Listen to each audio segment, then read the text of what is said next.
గౌరవనీయులు సభాధ్యక్షులు స్థానిక తెలుగుదేశం పార్టీ ఇన్ఛార్జ్ అయినటువంటి పీతాని సత్యనారాయణ గారు,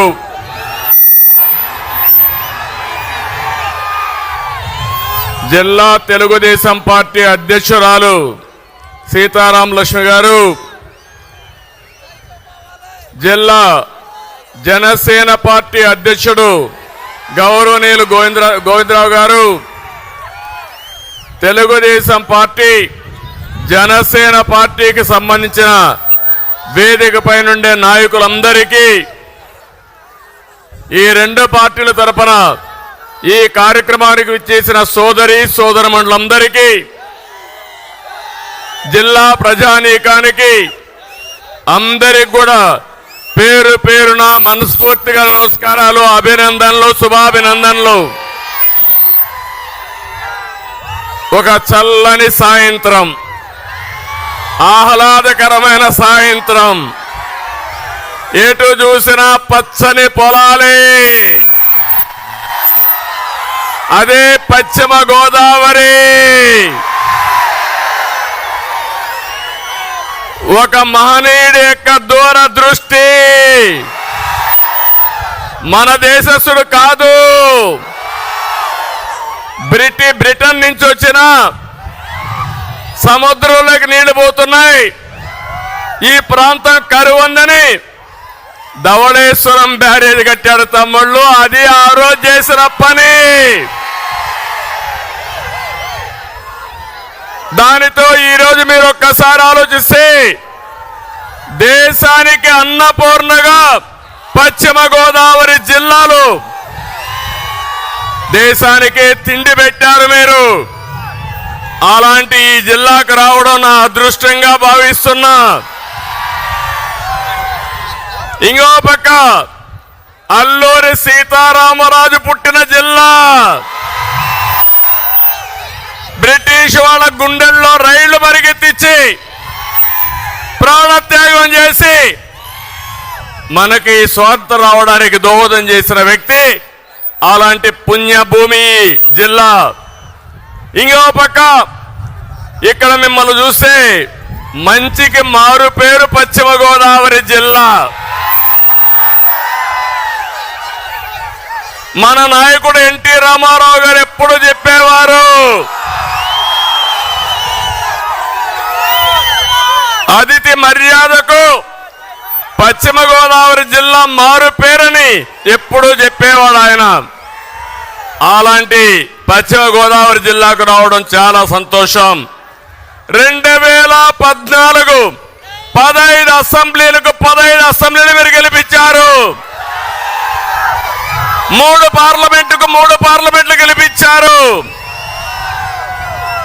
రేపు రాబోయే రోజుల్లో ఎప్పుడు ఎన్నికలు పెట్టినా తెలుగుదేశం జనసేన జైత్రయాత్ర ఇక్కడి నుంచే ప్రారంభిస్తున్నాం. 15 అన్ని పార్లమెంట్ గెలిపిస్తారా లేదా అని మిమ్మల్ని అడుగుతున్నా. గట్టిగా చెప్పాలి. నేను ఒక విషయం అడుగుతున్నా. మీరెప్పుడు కూడా తెలుగుదేశం పార్టీ అంటే ఎప్పుడు అభిమానంగా ఉండేవారు. జనసేన పార్టీ పై కూడా అభిమానం ఎక్కువ ఉండే జిల్లా ఈ జిల్లా.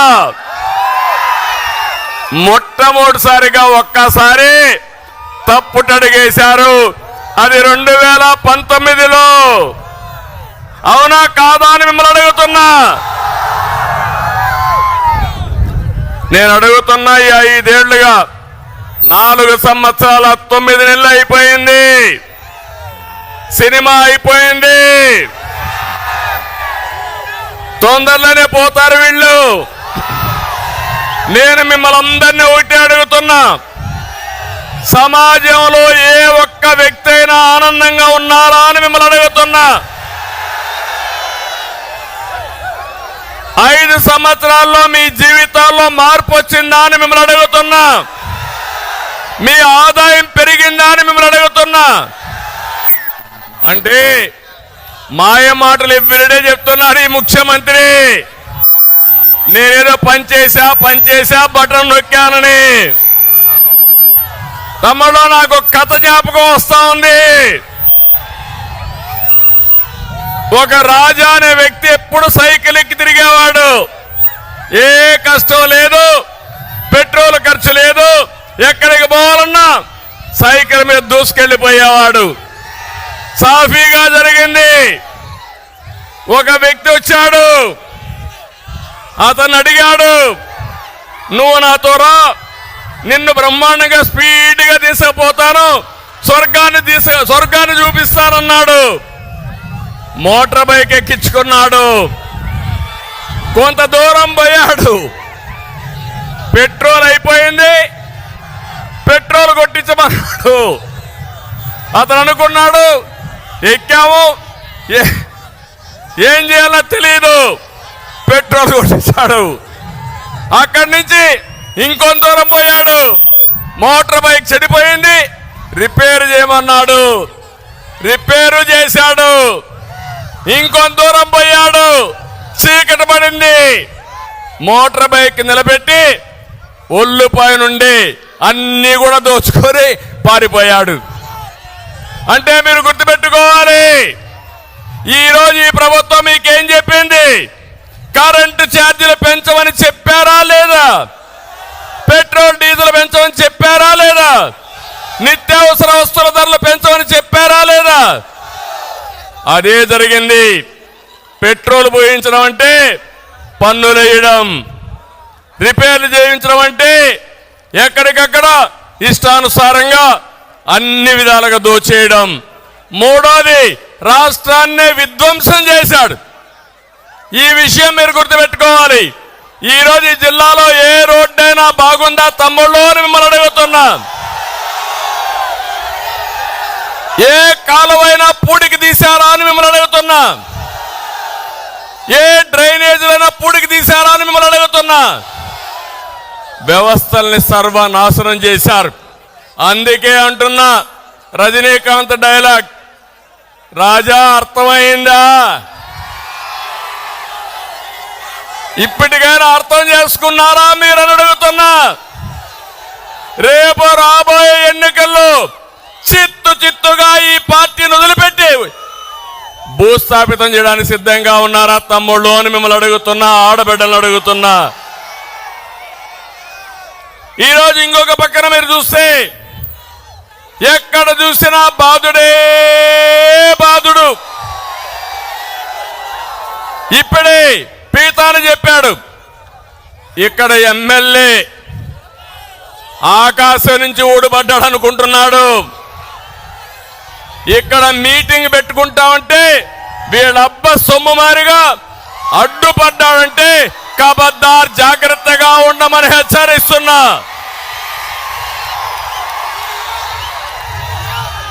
నువ్వు విజిలెన్స్ పంపిస్తావా? బెదిరిస్తావా? రేపు నువ్వు ఏ విధంగా, ఒకవేళ నేనే అనుకోనుంటే ఈ జిల్లాలో నువ్వు వ్యాపారాలు చేసేవాడివా అని అడుగుతున్నా నేను. తమ్ముళ్ళు, ఇంకో పక్క ఈ జిల్లా వెస్ట్ గోదావరి జిల్లా అక్వారంగం, పెద్ద ఎత్తున అక్వారంగం ఉంది. జగన్ పరిపాలనలో మొత్తం రంగమే కుదేలైపోయింది. ఒక్కసారి 5 ఏళ్లకు మనకు జ్ఞాపకం చేసుకోండి. ఆ రోజు నేను ముఖ్యమంత్రిగా ఉన్నప్పుడు అక్వారంగానికి పెద్దపీట వేశాను. రాయలసీమలో హార్టికల్చర్కి పెద్దపీట వేశాను. ఆదాయం రావాలని కోరుకున్నాను. పెద్ద ఎత్తున అక్వారంగాన్ని అభివృద్ధి చేసిన పార్టీ ప్రభుత్వం తెలుగుదేశం అని చెప్పి నేను మీకు తెలియజేస్తున్నా. ఈరోజు మీరు చూడండి, అప్పుడు 2 లక్షల ఎకరాలు సాగు పెంచాం. ఈరోజు ఏం జరిగింది? అక్వారంగంలో సాగు ఖర్చు 3 రెట్లు పెరిగింది. మద్దతు ధర లభించడం లేదు. ఫీడ్ కానీ, మందులు కానీ, కరెంటు బిల్లులు కానీ, సెస్ కానీ పెంచి అక్వారంగాన్ని చంపేశాడు ఈ ముఖ్యమంత్రి. ఇంకో పక్క ₹1.50కే కరెంట్ ఇస్తానని చెప్పాడు. ఇచ్చాడా అని నేను అడుగుతున్న అక్వా రైతుల్ని. ఇక్కడ చూస్తే జోన్స్ అని పెట్టాడు. జోన్స్ అని పెట్టి జోను నాన్ జోన్ అని, నాన్ జోన్లో ఉంటే ఇష్టానుసారంగా ₹3.50 చేశాడు. 10 ఎకరాల కంటే ఎక్కువ ఉంటే రేట్లు పెంచేశాడు, ఆంక్షలు పెట్టాడు. నేను ఒకటే మీ అందరికీ హామీ ఇస్తున్నా, మళ్ళీ తెలుగుదేశం పార్టీ వస్తుంది, జనసేన ప్రభుత్వం వస్తుంది. ప్రతి ఒక్కరికి ₹1.50కే కరెంట్ ఇచ్చే బాధ్యత తెలుగుదేశం పార్టీ జనసేనది.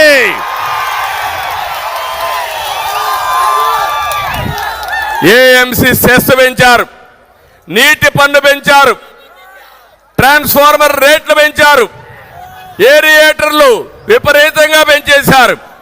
మోటార్లపై కూడా సబ్సిడీ ఇస్తామని చెప్పి నేను మీకు తెలియజేస్తున్నా. ఈ జిల్లాలోనే మళ్ళీ అక్వా రంగానికి పూర్వ వైభవం తీసుకొచ్చే బాధ్యత తెలుగుదేశం పార్టీది, జనసేనది. ఇంకో పక్క రైతు, వరి రైతు. మొన్నే చూశారు మీరు, 4 రోజులు నేను గోదావరి జిల్లాలో ఉన్నా. మీరు పండించిన పంట కొనకపోతే దోపిడీ జరుగుతూ ఉంటే ఈ దోపిడీ వ్యవస్థ పైన పోరాటం చేశాను. నేను అడుగుతున్నా, ఇప్పుడైనా సరే 4.5 సంవత్సరాలు ఎవరికైనా రైతుకు న్యాయం జరిగిందా అని మిమ్మల్ని అడుగుతున్నా. ఏ కౌలు రైతైనా బాగున్నాడా అని మిమ్మల్ని అడుగుతున్నా. ధాన్యం కొనుగోలుకి గోని సంచులు ఇవ్వలేని దద్దమ్మ ప్రభుత్వం ఈ ప్రభుత్వం. అలాంటి ప్రభుత్వం ఇష్టానుసారంగా చేసే పరిస్థితి వచ్చారు. ఈరోజు రైతుల పరిస్థితులు చూస్తే నీళ్లున్నాయి కానీ క్రాప్ హాలిడే ఇచ్చే పరిస్థితికి వచ్చారు. నీళ్లు కూడా సరిగా ఇవ్వలేకుండా చతికిలబడే పరిస్థితి వచ్చింది. దేశంలో ఎక్కువ అప్పుండే రైతాంగం ఆంధ్రప్రదేశ్లో ఉన్నారు, నెంబర్ 1 అది. రెండోది, ఎక్కువ కౌలు రైతులు ఆత్మహత్యలు చేసుకోవడం 2వ స్థానంలో ఆంధ్రప్రదేశ్ ఉంది. మూడోది చూస్తే రైతు ఆత్మహత్యలు ఎక్కువ ఆంధ్రప్రదేశ్లో ఉన్నాయని చెప్పి నేను మీకు తెలియజేస్తున్నా. మళ్ళీ రైతు రాజ్యం తీసుకొస్తాం, రైతుకు న్యాయం చేస్తాం, మీకు అండగా ఉంటామని ఈ ఆచంట మహాసభలో మీ అందరికీ హామీ ఇస్తున్నానని చెప్పి కూడా నేను మీకు తెలియజేస్తున్నా. ఇంకో పక్క పోలవరం చిరకాల కోరిక. నేను ఆ రోజు పోలవరాన్ని పరిగెత్తించాను. సోమవారం పోలవరంగా మార్చుకున్నాను. 72% పూర్తి చేశాను. ఎవరైనా అసమర్థుడు వస్తే చేతగాని వాడిని అంటాం, కానీ దుర్మార్గుడు వచ్చి ధ్వంసం చేస్తే ఏమనాలో ఒక్కసారి మీరు ఆలోచించండి. 2019లో పోలవరానికి గ్రహణం పట్టింది. జగన్మోహన్ రెడ్డి వస్తారే కాంట్రాక్టర్ని మార్చాడు, ఆఫీసర్లు మార్చారు. అక్కడి నుంచి డయాఫామ్ వాళ్ళు 2 సీజన్లో ఉధృతంగా వర్షం వచ్చి అందులోనే పోయి పూర్తిగా దెబ్బతినే పరిస్థితి వచ్చింది. ఇప్పటికి కూడా అతి లేదు, గతి లేదు, ఏమైంది చెప్పే పరిస్థితి లేరు. కాఫర్ డ్యామ్లో అయితే 2 మధ్య నీళ్లు వచ్చేసే పరిస్థితి వచ్చింది. గైడ్ బండ్ అయితే కుంగిపోయింది. అంటే పోలవరాన్ని గోదావరిలో కలిపేశాడు. నా బాధ అది. నేను ఒకటే చెప్తున్నా, పోలవరానికి గ్రహణం పోవాలంటే ఈ జగన్ పోవాలి. మళ్ళీ పోలవరం పూర్తి చేసుకుని రాష్ట్రానికి నదులను సంధానం చేయడమే కాకుండా ఈ జిల్లాకు 3 పంటలకు నీళ్లు ఇచ్చే బాధ్యత తెలుగుదేశం జనసేన ప్రభుత్వం తీసుకుంటామని హామీ ఇస్తున్నా. ఒక్క విషయం మనం గుర్తుపెట్టుకోవాలి. జగన్మోహన్ రెడ్డి మాట్లాడితే ఒక మాట మాట్లాడతాడు, విశ్వసనీయత. విశ్వసనీయత అవునా కాదా? మడమ తిప్పను. నేను అడుగుతున్న తమ్ముళ్ళు, ఈయన విశ్వసనీయత ఎలాంటిదంటే నేతి బీరకాయలో నేతి ఎంత ఉంటుందో ఈయన ప్రవర్తనలో విశ్వసనీయత అంతే. ఎన్నికల ముందు ఏం చెప్పాడో గుర్తుందా? ఆ రోజు మనకు చెప్పింది ప్రత్యేక హోదా తెస్తా అన్నాడా లేదా అని మిమ్మల్ని అడుగుతున్నా. తెస్తా అన్నాడా లేదా? కేంద్రం మెడలు వస్తా అన్నాడా లేదా? ఎన్నికలు అవుతారో ఏం చేశాడు? సాక్షాత్ మెడలుంచేసి అక్కడి నుంచి కేంద్రంతో భయపడిపోయి కేసుల కోసం సాక్షాత్తు మెడలుంచిన వ్యక్తి జగన్మోహన్ రెడ్డి.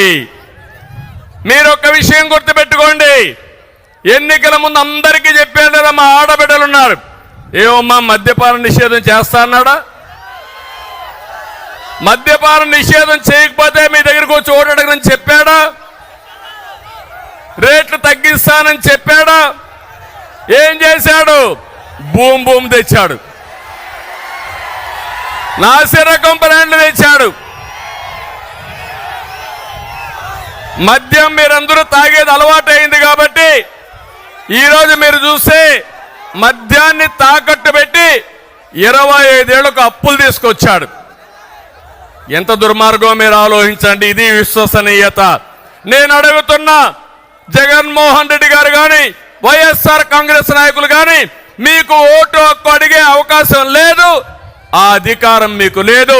మద్యపాన నిషేధం మీద మాట తప్పిన మీరు, మడమ తిప్పిన మీరు అడగడానికి అవకాశం లేదని చెప్పి కూడా నేను మీకు తెలియజేస్తున్నా. నాలుగోది మీరు చూస్తే ఊరూరికి వచ్చి ఉద్యోగస్తులతో అన్నాడు సిపిఎస్. అది ఎంత పని? ఒక వారంలో చేస్తా అన్నాడు. ఎన్ని వారాలైనా అడుగుతున్నా ఈ ముఖ్యమంత్రిని, అంగన్వాడీ టీచర్లకి జీతాలు పెంచుతానని చెప్పాడా లేదా అని మిమ్మల్ని అడుగుతున్నా. ఈరోజు అంగన్వాడీ టీచర్ల పైన, ఆయాల పైన ఎస్మా తీసుకొచ్చి ఉద్యోగాలను తీసేస్తానంటున్నాడు. ఈరోజు రాష్ట్రంలో అందరూ ఆందోళన ఉన్నారు. దానికి కారణం ఈ చేతగాని దద్దమ్మ ప్రభుత్వం, అవినీతి ప్రభుత్వం, అసమర్థ ప్రభుత్వం అని చెప్పి కూడా నేను మీకు తెలియజేస్తున్నా. ఏం తమ్ముళ్ళు అడుగుతున్నా, యువతని ఉద్యోగాలు ఇస్తాన్నాడా లేదా? మీకు జాబ్ క్యాలెండర్ ఉన్నాడా లేదా? డిఎస్సి పెడతా అన్నాడా లేదా? 5 ఏళ్లలో ఒక ఉద్యోగం ఇచ్చాడా అని మిమ్మల్ని అడుగుతున్నా. ఎవరికైనా వచ్చిందా అని మిమ్మల్ని అడుగుతున్నా. జాబు రావాలంటే అది మన విశ్వసనీయత, అది ఈ బోగస్ విశ్వసనీయత. ఇంకో పక్క కరెంటు ఛార్జీలు పూర్తిగా తగ్గిస్తా అన్నాడు. ఎన్నిసార్లు పెంచారు? 9 సార్లు పెంచాడు. అంటే లెక్కలేనితనం, చెప్పిన అబద్ధాలు చెప్పకుండా బతుకుతున్నాడు. 200 రూపాయలు కరెంటు బిల్లు ఉంటే ఎంత వస్తుంది? ఇప్పుడు 500, 1000 రూపాయలు అవునా కాదా? ఏమమ్మా ఎంత వస్తుంది కరెంటు బిల్లు? 1000 రూపాయలు. మళ్ళీ చెప్తున్నా, నాణ్యమైన కరెంటు రావాలంటే, కరెంటు రేట్లు పెరగకుండా ఉండాలంటే తెలుగుదేశం జనసేన రావాలి. అమరావతి విషయంలో చెప్పాడు, ఇక్కడే ఇల్లు కట్టుకున్నా అమరావతి మన రాజధాని అని మాయమాటలు చెప్పాడు. ఎన్నికలైనాయి, మాట మార్చేశాడు, ఊసర వెళ్ళి రాజకీయాలు చేశాడు. ఇప్పుడేమంటారు 3 రాజధానులు అన్నాడు. అసలు రాజధాని లేకుండా చేసే పరిస్థితికి వచ్చాడు. కడాన నిన్న మొన్న విశాఖపట్నానికి వెళ్ళడానికి ప్రయత్నం చేశాడు. కోర్టు మొట్టికాయలు వేసింది, నువ్వు ఎక్కడికి పోవడానికి లేదు, ఇక్కడే ఉండాలి, అమరావతిలో ఉండాలని. అన్ని కేసులు ఏప్రిల్కి వేశారు. ఇప్పుడు చెప్తున్నా, నీ పీరియడ్ అయిపోయింది, అమరావతి మన రాజధాని, ఇది తథ్యం. అంటే 5 సంవత్సరాలు రాజధాని లేకుండా చేసినది ఈ జగన్మోహన్ రెడ్డి విశ్వసనీయత. ఇంకో పక్క వస్తా, ఆ వెర్రిపప్పు కూడా వస్తా. వివేకానంద రెడ్డిని చంపేసి నారాసుర రక్త చరిత్ర అని చెప్పి కడాన ఆయన కూతురి పైన కేసులు పెట్టి వేధించడం అంటే మీరు ఒక్కసారి గుర్తుపెట్టుకోవాలి. బాబాయినే చంపేసిన వాడు నువ్వు నేను ఒక లెక్క తమ్ముళ్ళు అని మిమ్మల్ని అడుగుతున్నా. కడాన ఈరోజు మీరు చూస్తే చెల్లెలు ఆ రోజు జగనన్న బాణం, జగనన్న వదిలిన బాణం ఏమైంది? ఈరోజు ఏమైంది? తిరిగి జగనన్న పైన తిరుగుతా ఉంది. వాళ్ళ ఇంట్లో ఉండే వ్యవహారం మనకు సంబంధం అంట, నేనే ఆడిస్తున్నానంట. అంటే ఆ రోజు కూడా నేనే పాదయాత్ర చేయించాను ఆవిడ దగ్గర, ఇప్పుడు నేనే పాదయాత్ర ఆవిడని తిరుగుబాటు చేశాను. అంటే సిగ్గు ఎగ్గు లేకుండా, చెప్పిన అబద్ధాలు చెప్పకుండా, కళ్ళార్పకుండా అబద్ధాలు చెప్పే వ్యక్తి ఈ జగన్మోహన్ రెడ్డి అని చెప్పి కూడా నేను మీకు తెలియజేస్తున్నా. ఇంకో పక్క మీరు ఒకసారి చూస్తే ఆ రోజు రిలయన్స్ మీద వైఎస్ఆర్ను చంపింది రిలయన్స్ అని దాడులు చేశారు, జ్ఞాపకం ఉందా మీకు? అప్పట్లో తర్వాత ఏం చేశాడు? రిలయన్స్ అధినేత వస్తే నత్వాని వాళ్ళ మనిషికి ఎంపీ రాజ్యసభ ఇచ్చాడు, జ్ఞాపకం ఉందా మీకు? అది విశ్వసనీయత. ఇలాంటి విశ్వసనీయత ఉండే వ్యక్తిని ఏమనాలి నాకైతే అర్థం కాల. నిన్న మొన్న మీరు ఒకసారి చూస్తే ఒక మాట మాట్లాడుతున్నాడు, పెత్తందారులకి పేదవాళ్ళ మధ్య యుద్ధం అంట. ఏంటో నాకు అర్థం కాల ఇది. అంటే ఏం చేసినా జరిగిపోతుంది అనుకుంటున్నాడు. దేశంలోనే ఎక్కువ సంపద ఉండి ఎక్కువ ఆదాయం వచ్చే ముఖ్యమంత్రి జగన్మోహన్ రెడ్డి. 510 కోట్ల రూపాయల సంపద. దేశంలో ఉండే అందరూ ముఖ్యమంత్రుల ఆదాయం ఎంతుందో దానికంటే ఎక్కువ ఆదాయం సంపద ఈయనకుంది. నేను అడుగుతున్నా, ఇప్పుడు 5 ఏళ్లలో మీ ఆదాయం పెరిగిందా? పెరిగిందా మీ ఆదాయం? ఆయన ఆదాయం పెరిగింది. ఎట్లా పెరిగిందో మీకు చెప్పాలి కదా. ఇప్పుడు చెప్పే ధైర్యం ఈ జగన్మోహన్ రెడ్డికి ఉందా అని అడుగుతున్నా. చెప్తాడా అని మిమ్మల్ని అడుగుతున్నా. తమ్ముళ్ళు ఎక్కడ చూసినా దోపిడీ ఇలాంటివన్నీ చేసి ఇష్టానుసారంగా పెంచుకొని ఈయన వీళ్ళ మనుషులందరూ కూడా దోపిడీ చేసే పరిస్థితికి వచ్చారు. నేను అందుకనే ఈరోజు అడుగుతున్నా, ఇవన్నీ మీరు సంపాదించారు, మీరు దేశంలోనే రిచెస్ట్ మ్యాన్గా తయారయ్యారు. ఈ రాష్ట్రంలో ఉండే ప్రజలు మాత్రం దేశంలో నిరుపేదలుగా తయారయ్యే పరిస్థితి తెచ్చారు. అది మీరు చేసిన ఘనత అని చెప్పి కూడా నేను మీకు తెలియజేస్తున్నా. ఈరోజు ఇంకొక పక్కన ఈ జిల్లాలో ఈ రాష్ట్రంలో మంత్రులు ఉన్నారు. ఏం తమ్ముళ్ళు, ఎవడైనా ఒక్కడైనా సమర్థమైన మంత్రులు ఉన్నారా అని మిమ్మల్ని అడుగుతున్నా. కానీ ఒక పాలసీ పెట్టాడు, ప్రతి ఒక్క మంత్రి ప్రతి ఒక్క ఎమ్మెల్యే మనల్ని తిట్టాలి. మీరు చూస్తే వైసీపీలో బూతు రత్న అయితే ఎమ్మెల్యే టికెట్, బూత్ సామ్రాట్ అయితే వాడికి మంత్రి పదవి. ముందు నన్ను తిట్టాలి, పవన్ కళ్యాణ్ తిట్టాలి, లోకేష్ తిట్టాలి, అప్పుడే వీళ్ళకి మంత్రి పదవులు, అప్పుడే ఎమ్మెల్యే సీట్లు, అప్పుడే ఎంపీ సీట్లు. ఇది ఎక్కడ సౌభాగ్యం అని అడుగుతున్నా. డయాఫామ్ వాల్ అంటే తెలియని వ్యక్తి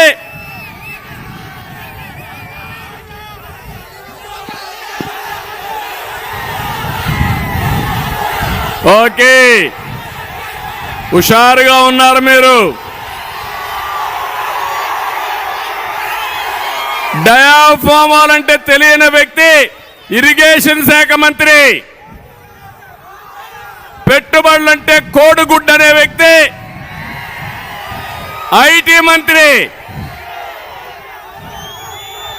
ధాన్యానికి సంచులు ఇవ్వలేని మంత్రి పౌర సరఫరాల మంత్రి. కోర్టు ఫైలు లేపేవాడు వ్యవసాయ శాఖ మంత్రి. గనులు మింగేసేవాడు గనుల శాఖ మంత్రి. క్లబ్బుల్లో డాన్సులు వేసే ఆవిడ మహిళా సంక్షేమం కోసం మాట్లాడుతుంది. ఏ తమ్ముళ్ళు అర్థమైందా మీకు ఇప్పటికైనా వీళ్ళ యొక్క వేషాలు? వీళ్ళ పెట్టుకొని మనం అంతా కూడా రాజకీయం చేయాల్సి వస్తా ఉంది. నేను గాని పవన్ కళ్యాణ్ గాని వేదిక పైన నాయకులు గాని మీ మీద గాని దాడులు చేశారా లేదా అని మిమ్మల్ని అడుగుతున్నా. ఏంటి దౌర్భాగ్యం అని మిమ్మల్ని అడుగుతున్నా. అంటే రాజకీయాల్లోకి వచ్చింది మన మీద దాడి చేయించుకోవడానికి కానీ మిమ్మల్ని అడుగుతున్నా. ఇలాంటి వ్యక్తుల్ని ఏం చేయాలనో ఆలోచించాల్సిన బాధ్యత మీ అందరి పైన ఉంది. నేను అడుగుతున్నా ఈ కుండే వాళ్ళందరినీ, బీసీలు ఉన్నారు, మొన్నే ప్రవేశపెట్టాం జై హో బీసీ అని. బీసీల కోసం ఒక ప్రత్యేకమైన కార్యక్రమం తెలుగుదేశం పార్టీ తీసుకునింది.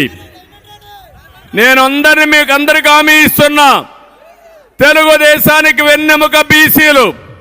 ఆ బీసీలకు ప్రత్యేక ప్రణాళిక తీసుకొస్తాం. న్యాయం చేసే బాధ్యత తెలుగుదేశం పార్టీ తీసుకుంటామని బీసీలందరికీ హామీ ఇస్తున్నా. రెండోది ఎస్సీలు ఉన్నారు.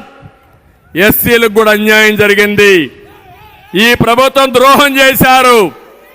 కడాన తమ్ముళ్ళు మీరు చూస్తే ఒక డ్రైవర్ ఎస్సీని చంపేసి డోర్ డెలివరీ చేసిన ప్రభుత్వం ఈ వైఎస్ఆర్ కాంగ్రెస్ పార్టీ అని చెప్పి కూడా నేను మీకు తెలియజేస్తున్నా.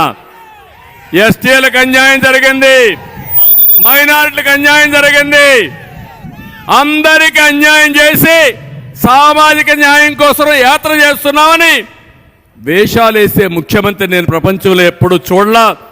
మళ్ళా సామాజిక న్యాయం చేసే party Telugu Desam party, Janasena party మీకు న్యాయం చేస్తామని చెప్పి కూడా నేను మీకు తెలియజేస్తున్నా. ఈ జిల్లాలో కాపులు కూడా ఉన్నారు. మీకు కూడా అన్యాయం జరిగింది. తెలుగుదేశం పార్టీ హయాంలో 3,000 కోట్ల రూపాయలు ఖర్చు పెట్టామా లేదా అని మిమ్మల్ని అడుగుతున్నా. 5 ఏళ్లలో 10,000 కోట్లు ఖర్చు పెడతామన్నారు. పెట్టారా అని మిమ్మల్ని అడుగుతున్నా. 1 రూపాయి పెట్టారా అని మిమ్మల్ని అడుగుతున్నా. ఆ రోజు రిజర్వేషన్లు ఇస్తే అది కూడా తీసేసిన ప్రభుత్వం ఈ ప్రభుత్వం. నేను అందుకే ఇవన్నీ చూసిన తర్వాత మీ అందరికీ ఒకటే హామీ ఇస్తున్నా. మొన్ననే బాబు భరోసా, భవిష్యత్ గ్యారంటీ, సూపర్ 6 తీసుకొచ్చాం. మా ఆడబిడ్డలకు హామీ ఇస్తున్న మహాలక్ష్మి ప్రోగ్రాం. నేనే డాక్రా సంఘాలు పెట్టాను. ఉద్యోగాల్లో, కాలేజీల్లో ఆడపిల్లలకు రిజర్వేషన్లు పెట్టాను. దీపం కింద వంట గ్యాస్ ఇచ్చాను.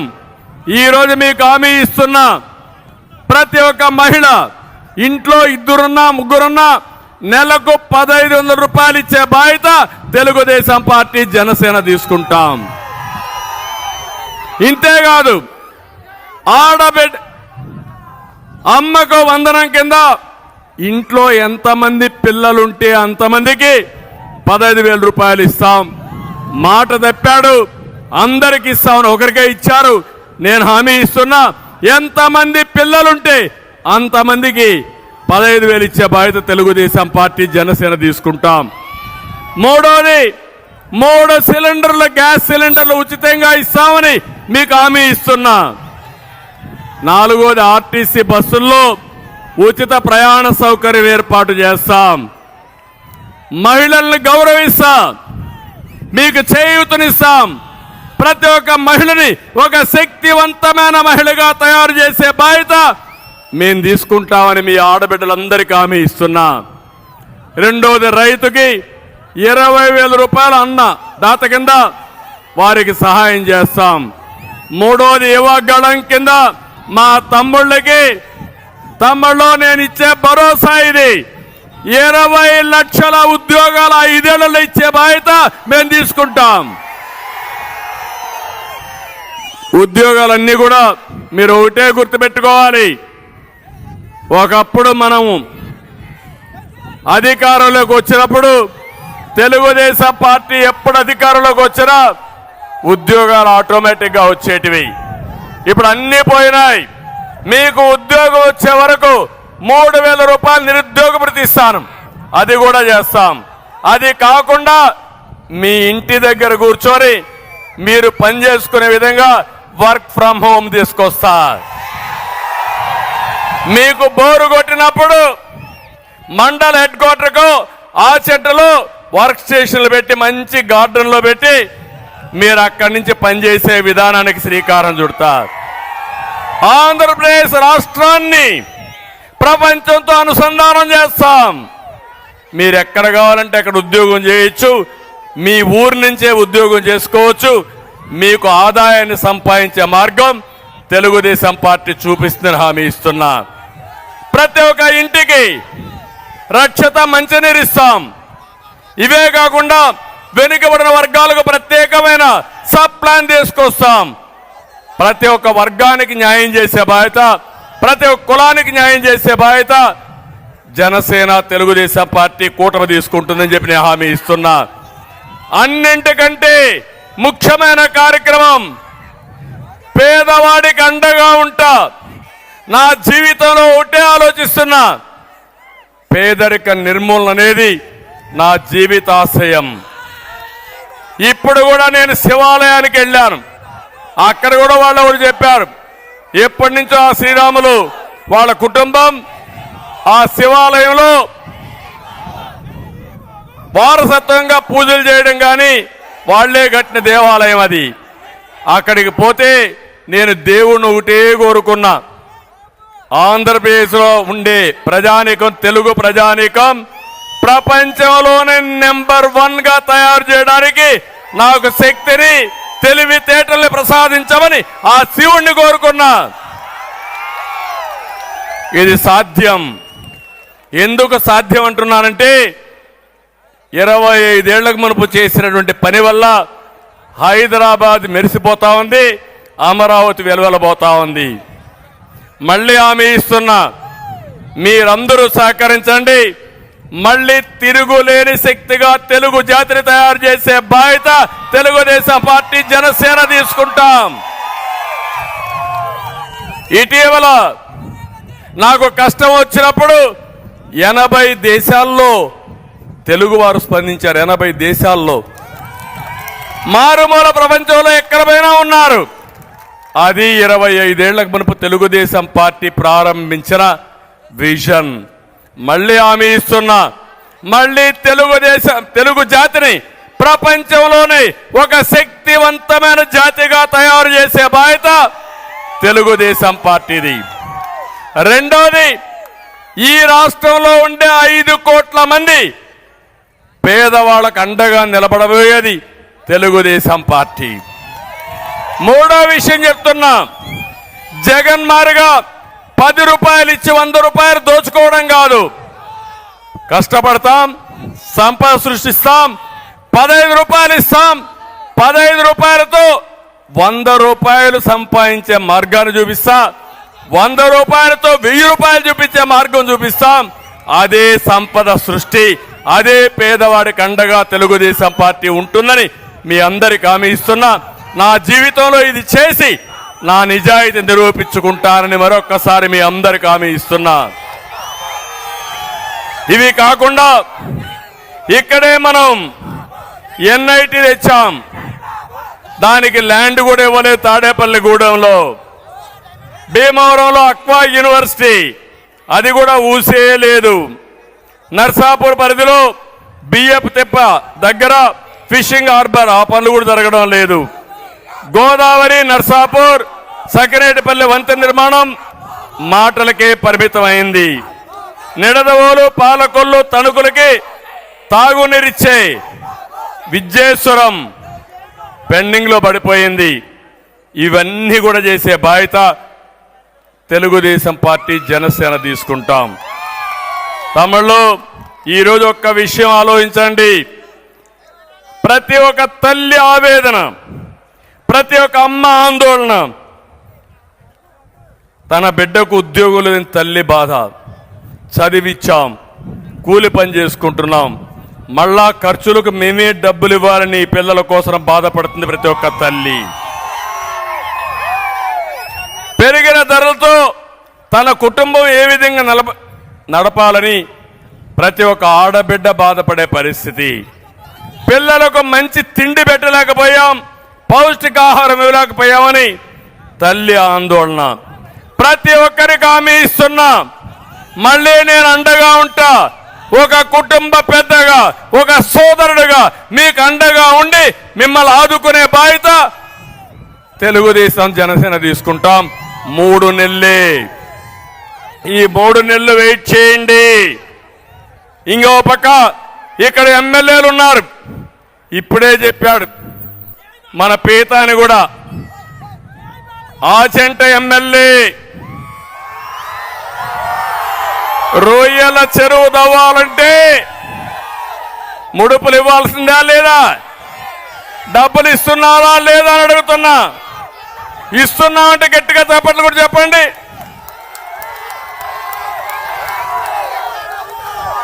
ఇంకో పక్క ఇంటి జాగాకు 50,000 రూపాయల నుంచి 1,00,000 రూపాయలు లంచం.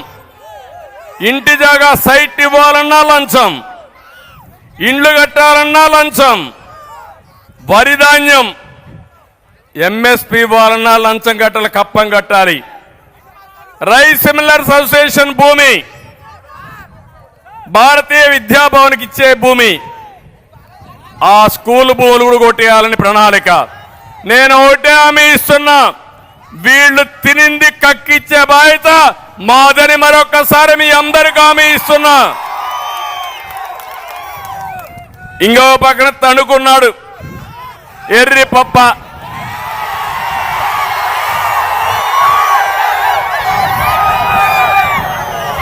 సొంత ఊళ్ళో ధాన్యం సంచులు ఇవ్వలేని ఎర్రి పప్ప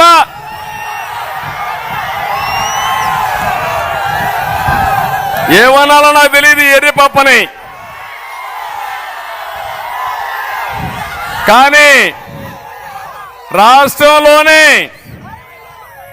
టీడీఆర్ బండ్లో నెంబర్ 1 కుంభకోణం తణుకు నుంచే ప్రారంభమైంది.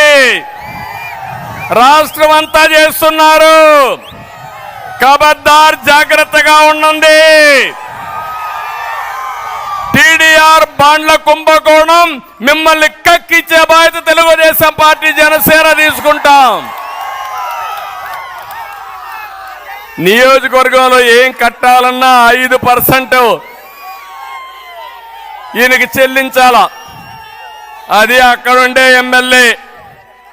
ఇంకొకరు తాడేపల్లిగూడెంలో ఉన్నాడు,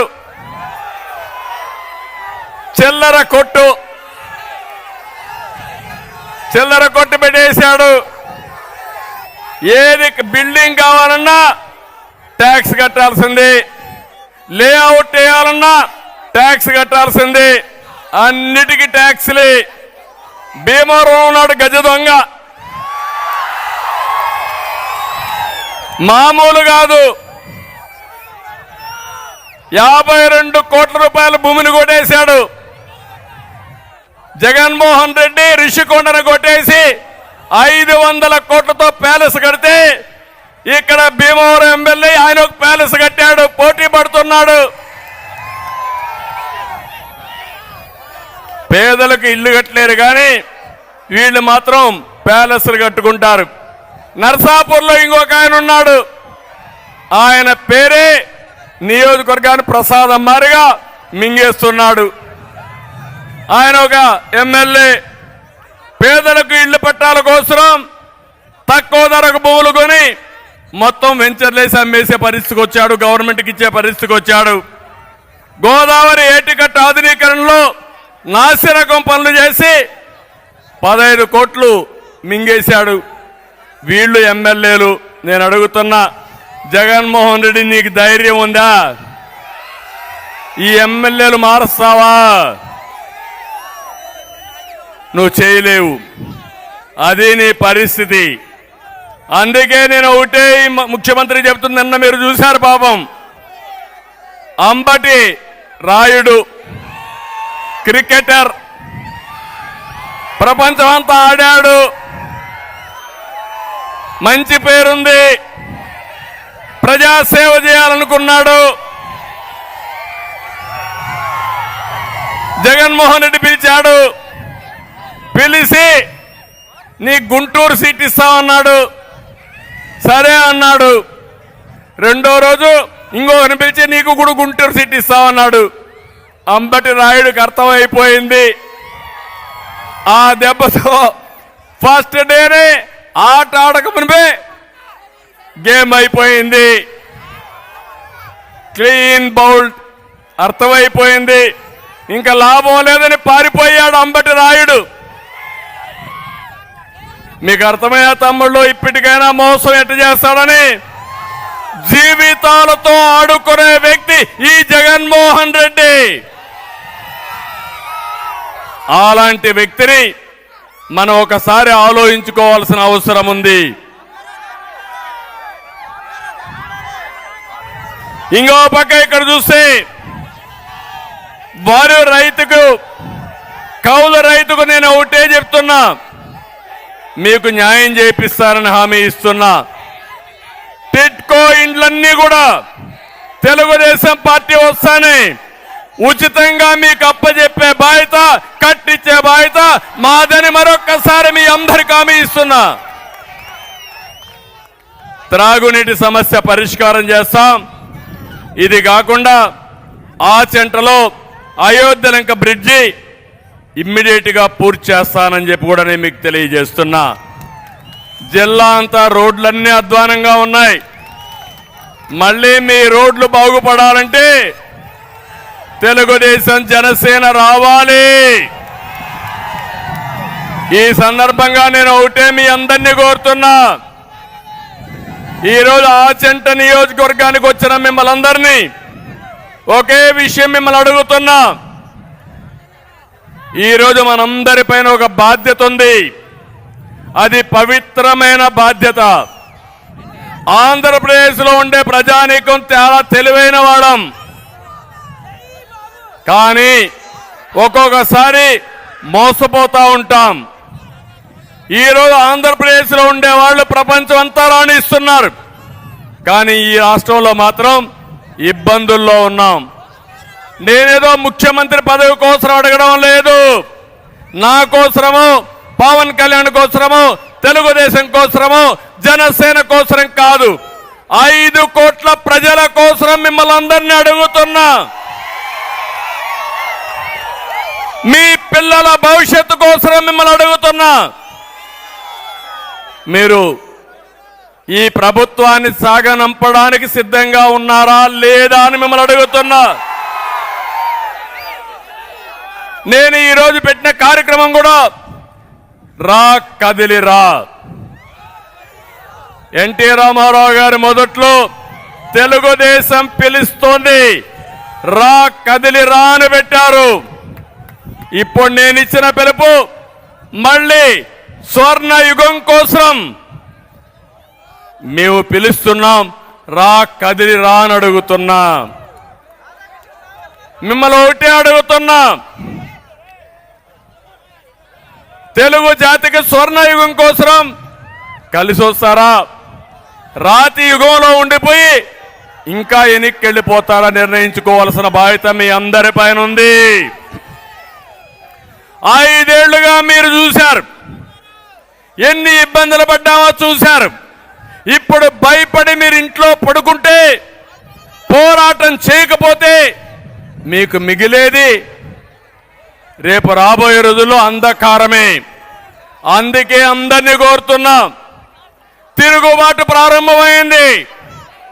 ఇప్పుడు యువ గొడవ అయిన తర్వాత ఇది 3వ మీటింగ్ చూశాను. మీ ఉత్సాహం చూశాను, మీ అభిమానం చూశాను. నాకు ఏమాత్రం అనుమానం లేదు, వైఎస్ఆర్ కాంగ్రెస్ పార్టీ పని అయిపోయింది. ఈరోజు కొండే అందరిని అడుగుతున్నా, 90 రోజులు మీరు పనిచేయండి. మా కోసరం కాదు, మీకోసరం, మీ భవిష్యత్తు కోసరం, మన రాష్ట్ర భవిష్యత్తు కోసం పనిచేస్తామని గట్టిగా చప్పట్లు కొట్టి హర్షాన్ని, ఆమోదాన్ని తెలియజేయండి. ఆ తర్వాత ఈ రాష్ట్రాన్ని స్వర్ణ యుగం వైపు నడిపించే బాధ్యత మేము తీసుకుంటాం. అది జరిపిస్తామని కూడా మీకు తెలియజేస్తున్నా. ఈరోజు హైదరాబాద్ మీరు చూశారు, అప్పుడప్పుడు వెళ్తూ ఉంటారు. 25 ఏళ్లకు మునుపు ప్రారంభించిన అభివృద్ధి ఈరోజు వాళ్ళు కంటిన్యూ చేశారు. ఇక్కడట్టు కాకుండా ఇష్టానుసారంగా చేసే పరిస్థితికి వచ్చారు. అందుకే నేను ఇప్పుడు ఒక్కొక్కటి తమ్ముడు వినాల వినాల వినాల వినాల వినాల ఇను ఇను ఇను నేను చెప్పిన దాన్ని గట్టిగా స్లోగన్ ఇవ్వండి. నేను తెలుగు జాతి స్వర్ణ యుగం కోసం అంటే కదిలి రాని గట్టిగా చెప్పాలి. అందరూ పిడికిలి బిగించి అవసరం లేచి నిలబడుకొని అందరూ లేచి నిలబడుకోండి. గట్టిగా చెప్పాలి. పిడికిలి బిగించి చెప్పాలి. తెలుగు జాతి స్వర్ణ యుగం కోసం ఇంకా గట్టిగా చెప్పాలి. ప్రతి ఒక్కరి గుండెల్ని కదిలించే పరిస్థితి రావాలి. తెలుగు జాతి స్వర్ణ యుగం కోసం,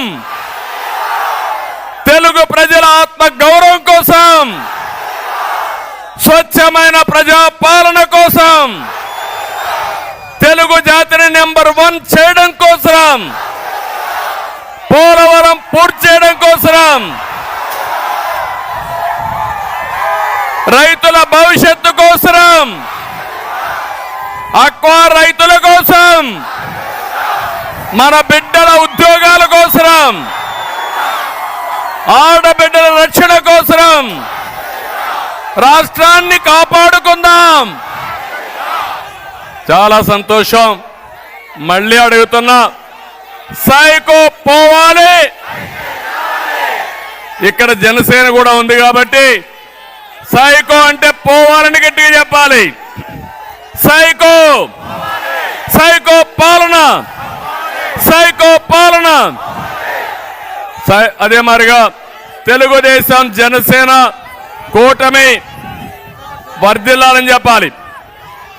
తెలుగుదేశం జనసేన కూటమి, తెలుగుదేశం జనసేన కూటమి, తెలుగుదేశం జనసేన కూటమి. అదే సమయంలో ఎన్టీఆర్ అంటే అమరాయ్. ఎన్టీఆర్, ఎన్టీఆర్, ఎన్టీఆర్.